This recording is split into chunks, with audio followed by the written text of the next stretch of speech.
ऐसी ही आतंकी साजिश पर बनी फिल्म केरला स्टोरी, ये केरला स्टोरी की इन दिनों काफी चर्चा है। कहते हैं केरला स्टोरी सिर्फ एक राज्य में हुई आतंकवादियों की छद्म नीतियों की साजिशों पर आधारित है।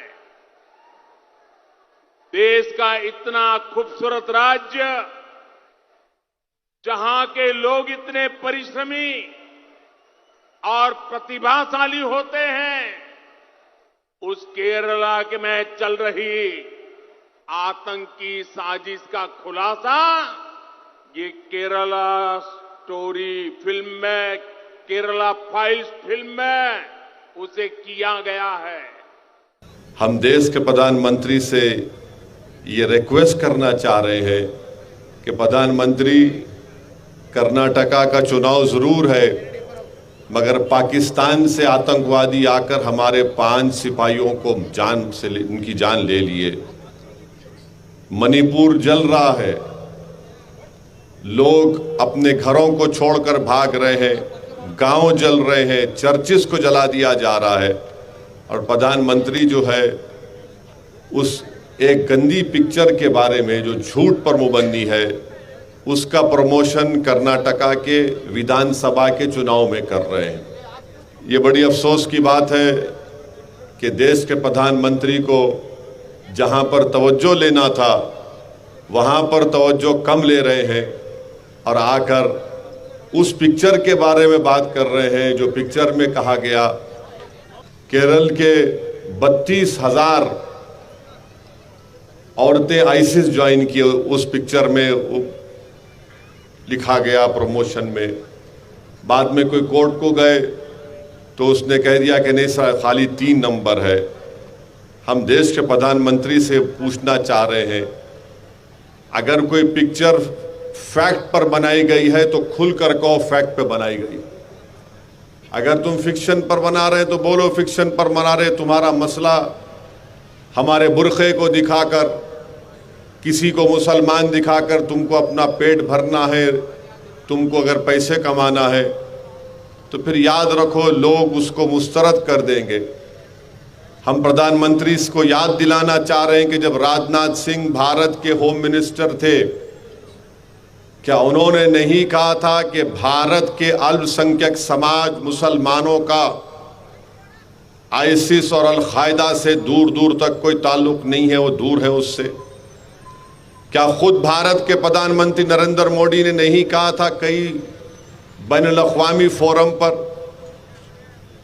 और आज इसको जोड़ रहे हैं, नफरत फैलाने की बात कर रहे हैं, और देश के प्रधानमंत्री बोलते हैं कि सख्त सजा दो। उनके तकरीर में कहा अपने भाषण में कि आप इन लोगों को सजा दीजिए। क्या सजा देना चाहिए? कौन सी सजा देना चाहिए? और अगर देश के प्रधानमंत्री एक पिक्चर की स्टोरी को सही मान रहे हैं तो प्रधानमंत्री, तो आपकी नाकामी है, आपकी सरकार की नाकामी है। क्या आप अपनी नाकामी को कबूल कर रहे हैं, एक्सेप्ट कर रहे हैं कि यू हैव बीन अनसक्सेसफुल?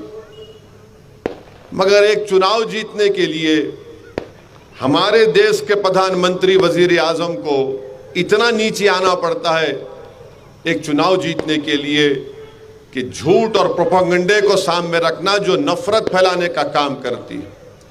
हम आज यहां से हमारे प्राइम मिनिस्टर से अपील करते हैं कि पाकिस्तान से जो टेररिस्ट आ रहे हैं उनको रोको आप।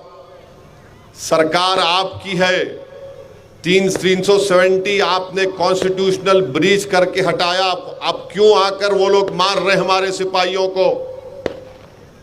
ये 10-12 दिन में एक तो सिपाहियों की गाड़ी जा रही थी, उस पर रॉकेट लॉन्चर से उनको शहीद कर दिया, और फिर कल आज 5 हमारे सिपाही मारे गए। क्या हो रहा है हमारे देश में प्रधानमंत्री? और बीजेपी आरएसएस के लोगों से पूछता हूं जो हर थोड़ी देर को नेशनलिज्म नेशनलिज्म बोलते, अरे तुम्हारा नेशनलिज्म अब क्यों खामोश हो चुका है? कहां गया तुम्हारा नेशनलिज्म? बताओ, बोलो तुम्हारा नेशनलिज्म कहां है? हमारे सिपाही मारे जा रहे हैं पाकिस्तान से आकर और बीजेपी के आरएसएस के लोग उस पर बात नहीं करते।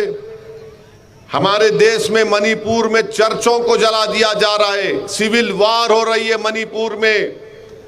क्यों हो रही है? क्योंकि बीजेपी ने डिवाइड एंड रूल की पॉलिसी मणिपुर में की। आपने ट्राइबल्स के जो राइट्स थे किसी और को देने की आप कोशिश कर रहे हैं। हम उम्मीद करते हैं कि देश के प्रधानमंत्री, वजीर आजम, प्राइम मिनिस्टर थोड़ा टाइम निकालेंगे, इन चीजों पर भी देखेंगे, इन चीजों पर कंसंट्रेट करेंगे और रोकेंगे। और हम दुआ करते हैं और उम्मीद करते हैं कि मणिपुर में अमन और शांति पैदा हो जाए और वहां के शेड्यूल्ड ट्राइब के लोगों के स्टेटस को डिस्टर्ब नहीं होना चाहिए।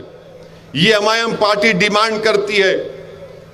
आप किसी को एसटी में शामिल नहीं कर सकते ऐसा ही करके, इसीलिए मणिपुर में सब तमाशे हो रहे हैं।